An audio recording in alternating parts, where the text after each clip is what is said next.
जी हाँ दोस्तों, इस क्वेश्चन को बिल्कुल मैं आपको ट्रिक से बताऊंगा। बस ये वाला आपको याद रखना। उसके बाद एग्जाम में जाने के बाद आपका क्या होगा कि आप आंसर लिखना स्टार्ट करोगे ना, तो ये वाला चीज़ अगर आपको याद रहेगा ना, तो यूं ही आपका पेन बिना रुके हुए पूरा का पूरा कंप्लीट आंसर लिख करके आओगे। ठीक है, हम जितने भी क्वेश्चन आंसर करवाएंगे दोस्तों, इसी प्रकार का छोटा छोटा हम पेज में आपको लिख करके ट्रिक देंगे।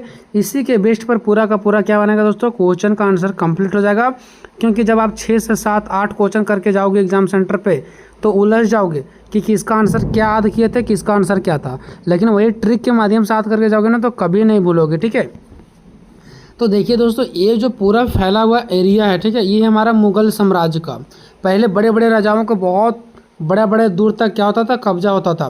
तो ये एक मुगल साम्राज्य के नाम से जाना जाता है, जो कि पूरा एरिया है। ठीक है, अब इस पर क्या हुआ है कि अलग अलग राजा आए और अलग अलग अपना राज किए हैं। ठीक है, अलग अलग राजा आते हैं और अलग अलग राज करते हैं। ठीक है, तो बस आपको ये समझना है कि ये पूरा एरिया जो फैला हुआ है वो मुगल साम्राज्य का है। ठीक है, और यहाँ पर अभी जो राजा यहाँ पर जो राज कर रहे हैं ना, जिसका नाम है बाबर। आए तो बहुत राजा यहाँ पर, लेकिन हम अभी जिस राजा के बारे में पढ़ रहे हैं वो है बाबर। ठीक है, चलो, तो अभी मुगल साम्राज्य के जो अभी के राजा हैं वो कौन है, बाबर हैं। अब देखिए, बाबर के अंदर एक बहुत ही अच्छा चीज़ था और एक बहुत ही बड़ी कमियां भी थी। यानी एक तरफ से इसके अंदर खासियत भी था और इसके अंदर बुराई भी था। खासियत क्या था वो देखिए, यानी ये जहाँ भी युद्ध करते थे, तो ये जहाँ भी युद्ध करते थे ना, वो वहाँ पर जीत जाते थे। ठीक है, और बहुत सारे जगह को ये अपने कब्जा में कर लेते थे। लेकिन इसको मुश्किल तब होता था, मान लो कि इस जगह को ये जीत लिए थे, ठीक है, तो इसको चलाना इसको मुश्किल हो जाता था। यानी ये ज़्यादा देर तक टिका नहीं पाते थे। ठीक है, आप ऐसे समझो दोस्तों कि आपने बहुत सारे ज़मीन को हड़प लिया है, किसी न किसी लोगों से छीन लिया है, लेकिन उस पर आप अपना घर ही नहीं बना पाए, तो वैसा ज़मीन किस काम का। तो ये बहुत सारी जगह को कब्जा अपने अंदर कर लेते थे, लेकिन उसको अच्छे ढंग से चला नहीं पाते थे। बहुत सारे क्षेत्रों को अपने कब्जा में किए, लेकिन वहाँ पर अच्छा नीति नहीं बना पाए, अच्छा नियम कानून नहीं बना पाए, जिसके वजह से ये वहाँ पर चलाने में असक्षम हो गए। इसलिए इसको कहा जाता है कि बाबर एक महान विजेता थे। यानी हर जगह जीत जाते थे, लेकिन साम्राज्य निर्माता नहीं थे। यानी वो साम्राज्य को नहीं चला पाते थे। साम्राज्य मतलब उस पूरे देश को जिस पर वो कब्जा करते थे, उसको ये नहीं चला पाते थे। अच्छे नियम कानून नहीं बना पाते थे, जिसके वजह से जनता इससे क्या हो जाते थे, नाराज हो जाते थे। ठीक है, उसके बाद इन्होंने कहाँ कहाँ पर कब्जा किया दोस्तों, तो लोधी में कब्जा किए। ठीक है, लोधी पर आक्रमण करके वहाँ पर कब्जा किए। राणा सांगा पर कब्जा किए इन्होंने। ठीक है, ये सब व्यक्ति का नाम है। लोधी को हरा दिए, राणा सांगा जी को हरा दिए।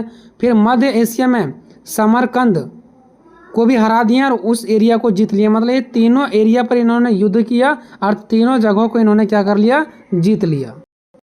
लोधी को भी हरा करके वहाँ के क्षेत्रों को जीता, राणा सांगा को भी युद्ध करके वहाँ के क्षेत्रों को जीता, और मध्य एशिया के समरकंद को भी हरा करके वहाँ पर इस जगह को क्या कर लेते हैं, जीत लेते हैं। ठीक है, चलो अब हम लोग आते हैं दोस्तों क्वेश्चन की ओर।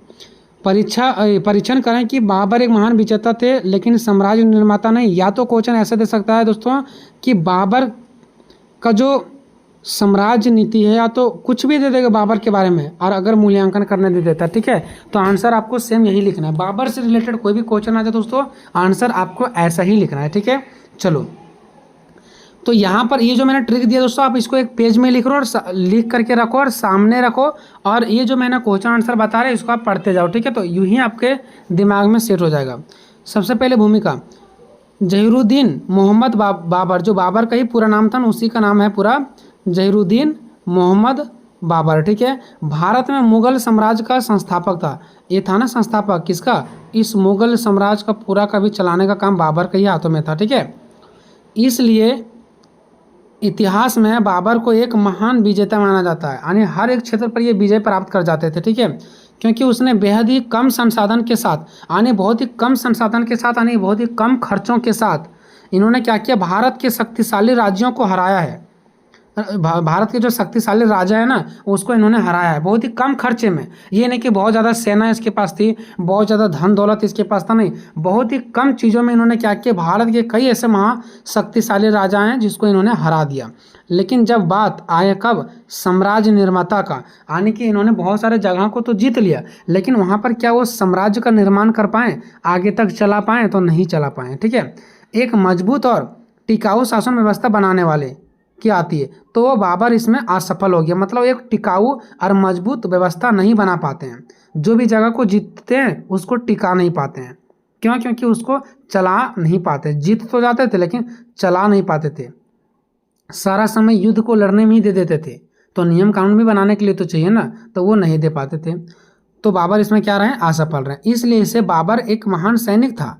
इसलिए इसको कहा जाता है कि बाबर तो एक महान सैनिक था, हर एक जगह को जीतता था, लेकिन साम्राज्य निर्माता नहीं था। यानी साम्राज्य को वो चला नहीं पाते थे, साम्राज्य को निर्माण नहीं कर पाते थे, आगे नहीं बढ़ा पाते थे। ऐसा इसको कहा गया कि बाबर एक महान सैनिक था लेकिन साम्राज्य निर्माता नहीं था। बाबर युद्ध जीतने और नए इलाकों पर कब्जा करने में लगे तो माहिर थे। यानी देखो ये जो बाबर थे ना, वो जीतने में, युद्ध को जीतने में और नए नए इलाकों पर कब्जा करने में बहुत ही माहिर थे। ठीक है, यानी महान थे ये। लेकिन वह एक ऐसा मजबूत और टिकाऊ सिस्टम तैयार नहीं कर पाया जो लंबे समय तक चल सके, यानी साम्राज्य का निर्माण नहीं कर पाया। यानी महान तो जरूर थे, हर एक जगह को जीत तो जाते थे, लेकिन उसी जगह को टिका नहीं पाते थे लंबे समय तक। ठीक है, नेक्स्ट है बाबर एक महान विजेता थे। आखिर ऐसा क्यों? आखिर ये कौन कौन सा जगह पर कब्जा किए जिसकी वजह से इसको कहा जाता है कि एक महान ही विजेता थे? तो बाबर में कुशल सेनापति और विजेता के सभी गुण थे। यानी एक बहुत ही कुशल सेनापति थे। यानी सेनाओं को कैसे चलाना है, कैसे सिखाना है, कैसे ट्रेनिंग देना है, ये एक सेनापति थे। यानी सेना का जिसको हम बोल सकते हैं मालिक। ठीक है, और विजेता के भी सभी गुण थे, यानी कि जीतना कैसे जीता जा सकता है ये भी इसके अंदर गुण थे। ठीक है, और उसने बहुत ही कम उम्र में ही युद्ध को जीता है और लड़ा भी है। देखो, मुश्किल से डरकर आगे बढ़ना, ये मुश्किल से लड़ करके आगे बढ़ते थे। ठीक है, ये मुश्किलों से क्या करते थे? लड़ करके आगे को बढ़ते थे, इसलिए इसको महान विजेता कहा गया है। बाबर ने बहुत ही कम उम्र में मध्य एशिया में अपना कदम संभाला। उसने समरकंद को जीतने की कई बार कोशिश किया। जो समरकंद था ना एशिया में, तो समरकंद को जीतने का कई बार कोशिश की है, हारे भी, भटक भी गए, लेकिन कभी हार नहीं माने। और उसकी यही जुझारू प्रवृत्ति उसे एक महान विजेता बनाती है। यानी कि उसका एक यही ताकत, ठीक है, मुश्किलों से जीत करके आगे निकलना एक महान विजेता बनाता है। तो ये चीज़ मैंने आपको ऊपर ही बताया था। मध्य एशिया के समरकंद को उन्होंने जीतने का बहुत बार कोशिश किया, भटक भी गए, लेकिन कभी हार नहीं माने और अंतिम में उसको जीत करके ही रहे। ठीक है, आगे देखते हैं दोस्तों, सैन्य तकनीक में बदलाव। सैन्य तकनीक में बदलाव मतलब इस जो अपने सैनिक थे ना, उसको एक अलग लेवल पर ही रखते थे ये। यानी दुनिया के जितने भी सारे सैनिक थे उससे इनका जो इनके सेनाओं को लड़ने का जो नीति था ना वो अलग होता था। बाबर भारत में तोप खाने, यानी जब सेना लड़ने जाते थे तो इन्होंने दो नीति को अपनाते थे, एक तोप खाने और एक तुल्लू गमा।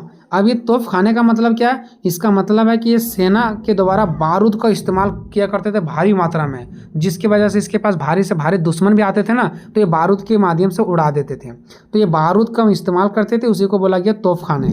ठीक है, बड़े पैमाने पर इस्तेमाल करने वाला पहला शासक यही था बाबर।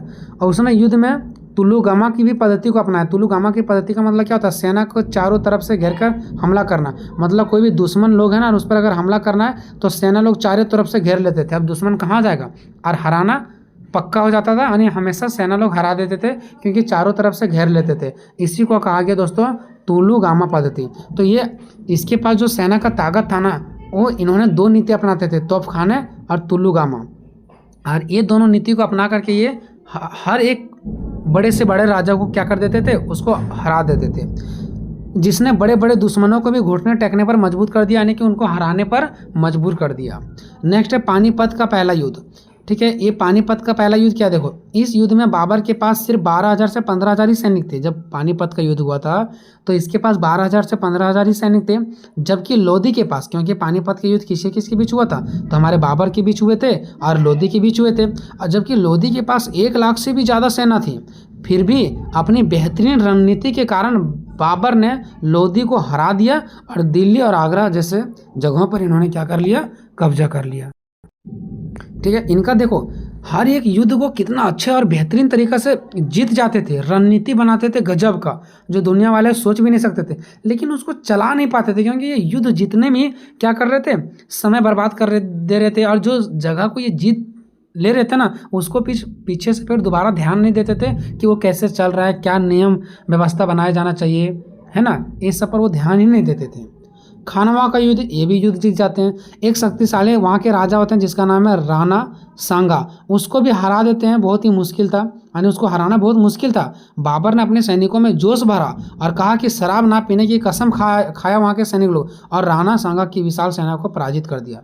इसके सेनाओं को हराना बहुत मुश्किल था, लेकिन बाबर ने ये जोश भरा अपने सैनिकों में और कहा कि कोई भी शराब नहीं पिएगा, इनका एक कसम खाया, ठीक है। और इस प्रकार से जो राणा सांगा की बड़ा सेना था ना, उसको भी इन्होंने हरा दिया।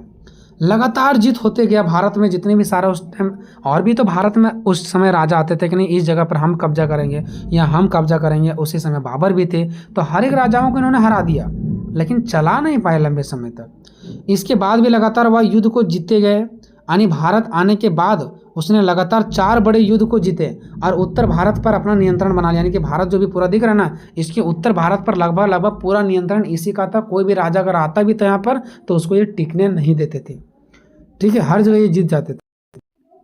अब देखते हैं कि हर जगह तो ये जीत जाते थे, लेकिन उसको चला क्यों नहीं पाते थे, लेकिन वह एक साम्राज्य निर्माता क्यों नहीं थे। यानी साम्राज्य को तो जीत जाते थे, लेकिन उसको आगे निर्माण क्यों नहीं कर पाते थे, आगे बढ़ा क्यों नहीं पाते थे। तो देखो, साम्राज्य निर्माता उस शासक को कहते हैं जो सिर्फ जमीन ना जीते, बल्कि वहाँ एक मजबूत कानूनी व्यवस्था, टैक्स वसूलने का सही तरीका और एक ऐसा प्रशासन बनाए, प्रशासन मतलब नियम कानून बनाए जिससे जनता सुरक्षित महसूस करे, जैसा बाद में अकबर ने किया, ठीक है। बाबर के बाद जो अकबर ने आया ना, वो बहुत ही अच्छा नीति से सब कुछ चलाएं, लेकिन बाबर नहीं चला पाए, ठीक है। बाबर इसमें नाकाम रहे हैं, जिसका मुख्य कारण था, देखो, एक साम्राज्य निर्माता उसी राजा को कहा जा सकता है जो जमीन को भी जीते, यानी युद्ध में अलग अलग क्षेत्र को भी जीते और वहाँ एक अच्छा कानून भी बनाए, व्यवस्था बनाए, टैक्स वसूले सारी जनता से, तभी ना पूरा व्यवस्था बढ़िया से चलेगा। अभी हमारे सरकार भी चला रही है तो सारे जनता से टैक्स वसूल कर रही है, ठीक है। और एक अच्छा सा प्रशासनिक व्यवस्था चलाए, लेकिन वो उसके अंदर था ही नहीं। तो इसके पोता कौन थे? अकबर। जब बाबर से ये सब चीज़ नहीं चला ना, तो इसके बाद में इसके पोता आते हैं जिसका नाम होता है अकबर, और वो सही ढंग से चलाते हैं, हर जगह मैनेजमेंट करके चलाते हैं। वही बात यहाँ पर कहा गया है। समय की कमी, बाबर को भारत में केवल 4 साल का ही समय मिला, ये 4 साल तक ही रहे भारत में, ठीक है। और इस पूरे समय वह सिर्फ युद्ध लड़ता ही रहा। तो अब कब अपने जनता के प्रति ध्यान देंगे, कब नियम कानून बनाने के प्रति ध्यान देंगे, समय ही नहीं था। उसे नियम कानून बनाने की तरफ ध्यान देने की फुर्सत ही नहीं मिली, ठीक है। पुरानी जागीरदार व्यवस्था, पहले के समय में जो जागीरदारी व्यवस्था चलता था ना, वही व्यवस्था को ये भी अपनाते थे। ये जागीरदारी व्यवस्था क्या है? बाबर ने जितने भी इलाकों को जीते थे वो अपने सेनाओं को और अमीर लोगों में बांट दिया कि इस जगह को लो, सेना लोग आप लोग चलाओ, और कुछ अमीर लोग थे तो बोले इस जगह को अपने चलाओ। यही एक कारण था जिसकी वजह से क्या हो गया, ढीली व्यवस्था पड़ गया, ठीक है। वहाँ की जनता नाराज हो जाते हैं और बाबर को देखना पसंद नहीं करते हैं। आगे देखते हैं, खराब आर्थिक नीति। वहाँ की जो आर्थिक नीति थी, आर्थिक मतलब क्या था दोस्तों, पैसा। वहाँ की जो बाबर थे ना, उनकी आर्थिक नीतियाँ बहुत ही ख़राब थी। देखो, बाबर बहुत ही खर्चीला था, नहीं बहुत ज़्यादा खर्चा करते थे, पैसों धन दौलत ये सब का। दिलदार व्यक्ति भी थे। उसने हर नागरिक को चांदी के सिक्के बांट दिए, लो खुश रहो, ठीक है। युद्ध में खूब पैसा बहाया। नतीजा यह हुआ कि उसकी मृत्यु के समय सभी खजाना यहाँ पर, ठीक है, यहाँ पर क्या होगा, सभी खजाना लगभग खाली हो चुका था।